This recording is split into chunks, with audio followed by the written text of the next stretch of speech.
Hello everybody, my name is Chris Manning and this is another episode of Liberty's Last Refuge.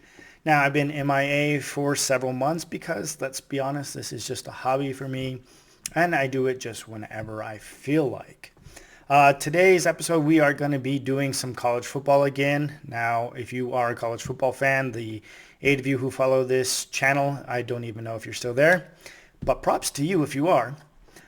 You know that the SEC and the Big Ten have been on a huge power grab trying to destroy the now 16-team playoff that we're going to get next year. And so I wanted to delve into that a little bit and talk about the proper way that we should have this 16-team format. Now, if you followed me, I've put out videos on this before. I've put out my projections, but it seems like I'm going to lose the battle that the only AQ is going to be the conference champion. So I decided that I'm going to be a little bit more flexible as the dictator of college football, and we're going to allow the SEC and Big Ten what they want.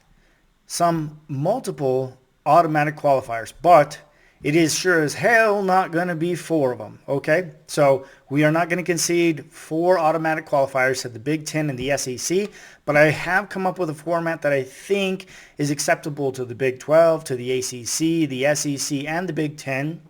It creates those multiple automatic qualifiers that they seem hell-bent on having, but it does not do away with the fairness principle that I think is instrumental to making these playoffs as a 16-team playoff actually something good for the sport. So let's go ahead and delve into this.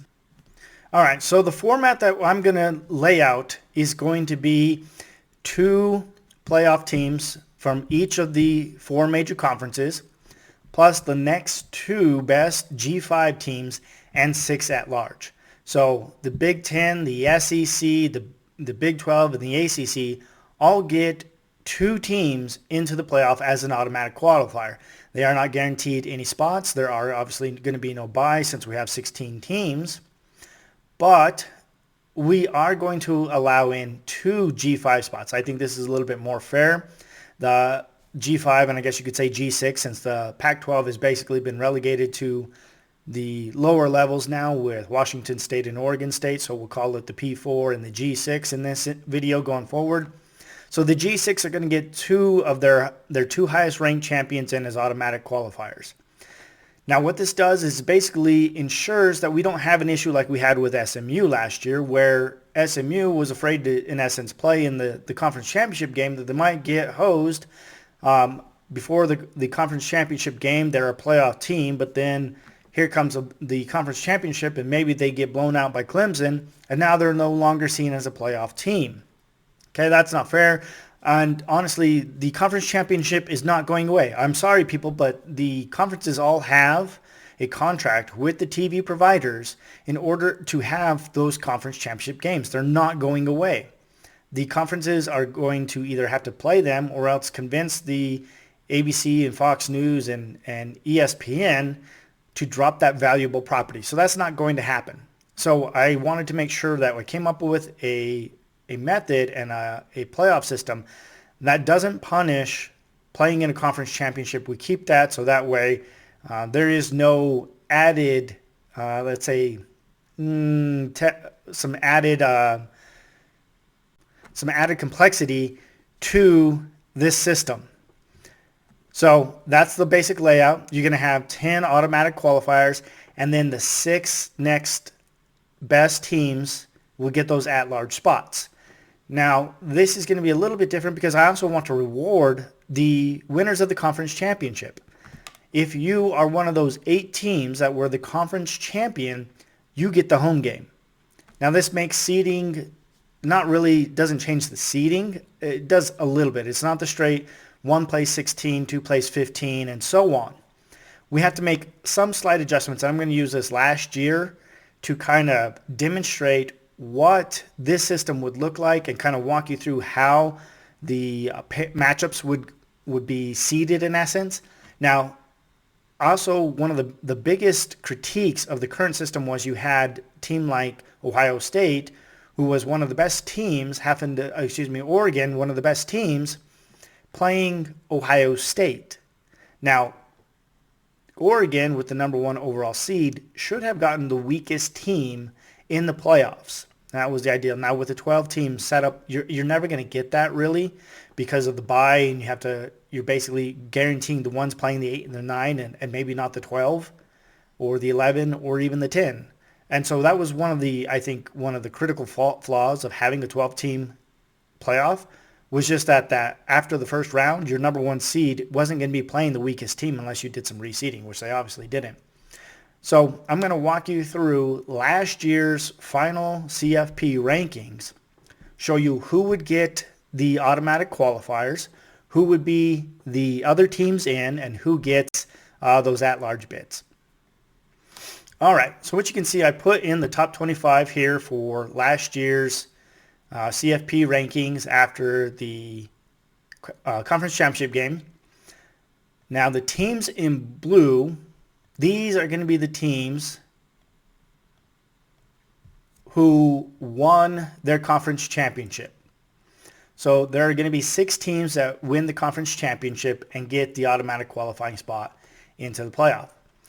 Now, obviously, we need to have 8 teams who get the home field. So the next 2 highest teams, that's going to be Texas and Penn State, are going to be our other home teams. So that's what this color coordination means. And then these green teams are the other teams that got into the playoff.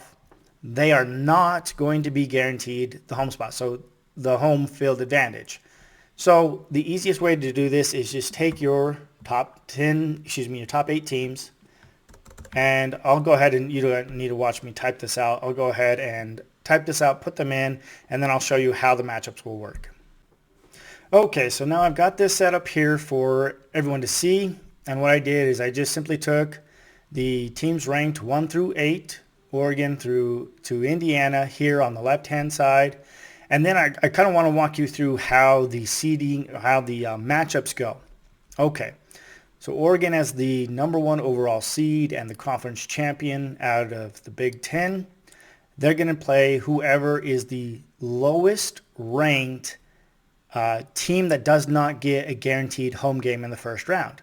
So obviously Army is the lowest ranked team, but because Army is the second best G5 champion, they won their conference, they get a home game. We go to the next lowest ranked team, in this case, Iowa State.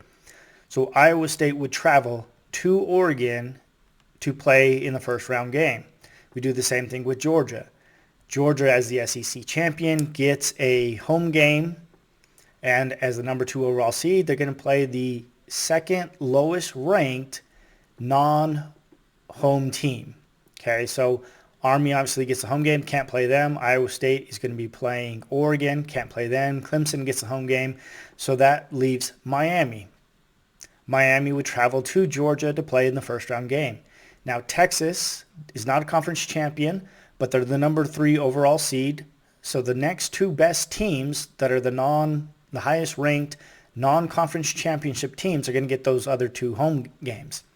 All right, so we do the same process for Texas. Texas can't play Army. Iowa State's already playing. Clemson can't play them because Clemson gets a home game. Miami has the matchup against Georgia. Arizona State gets a home game. We skip them. That leaves Alabama. We do the same process with Penn State. Penn State then plays SMU. Now here's the part where we get into the teams that are in the top 8. They're the top ranked teams in the top 8, but they're not guaranteed a home game. So they're going to play the other teams that are guaranteed the home game. So in this case, Notre Dame, they're going to take the lowest ranked teams, and they get a little bit of an advantage that they're going to play the lowest ranked team, but Notre Dame has to go to Army.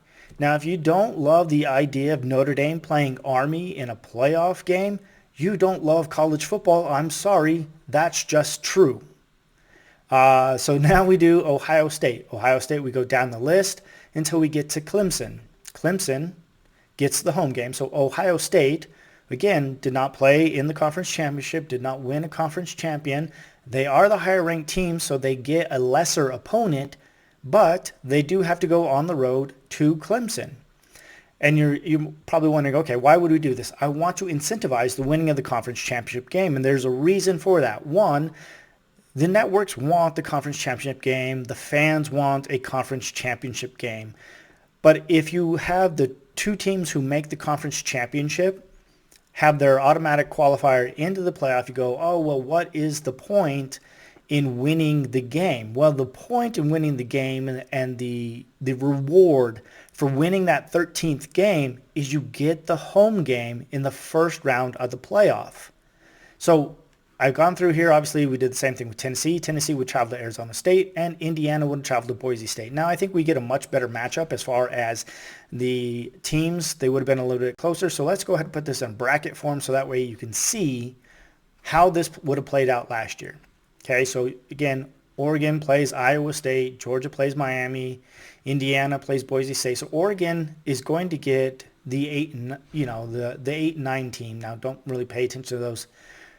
The home team isn't always here on top. Again, Indiana would be traveling to Boise State. But this ensures that Oregon still gets, as the number one overall seed, the easier path to the championship game. Again, with Georgia, they got to go through Miami and then either Tennessee and Arizona State. So the number 2 seeds got a little bit easier than the number 3 or the number 4 seed.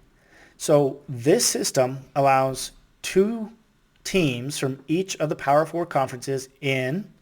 It allows 2 G5 champions in, and then the 6 next best teams.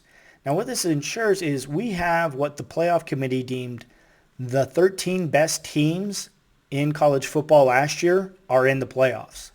And then we have a couple others. But again, nobody outside of 22nd. So we have nothing but ranked teams in the playoff.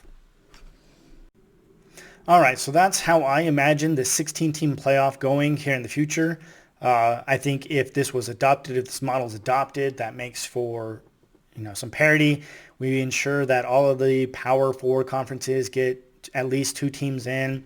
And in this case, the SEC and the Big Ten still get what they wanted, and they get 4 teams. But they didn't have to cheat or browbeat anybody or Bigfoot their way into it. They got it on the merit of the quality of their teams. And, if you get 4 SEC teams, that's fine. What I don't want to do is guarantee that in the future, maybe that 4th team of the SEC or the Big Ten is just actually really not very good.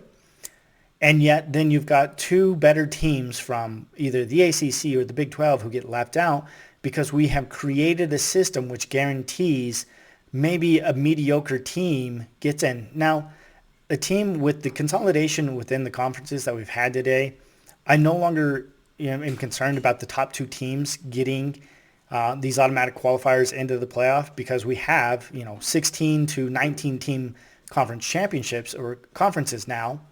There's a lot of consolidation, and we've also eliminated divisions. And so that kind of eliminated the idea of getting maybe the first and the third best team in a conference playing in the conference champion. So the elimination of divisions, the consolidation of the conferences, I think makes it to where we can reliably predict that the number 1 and the number 2 team in the conference are going to be playoff-worthy teams. All right, so my name is Chris Manning. This is Liberty's Last Refuge. Thank you guys so much for watching. If you like this video, please like, comment, subscribe. Let me know what you think, and you all have a wonderful day.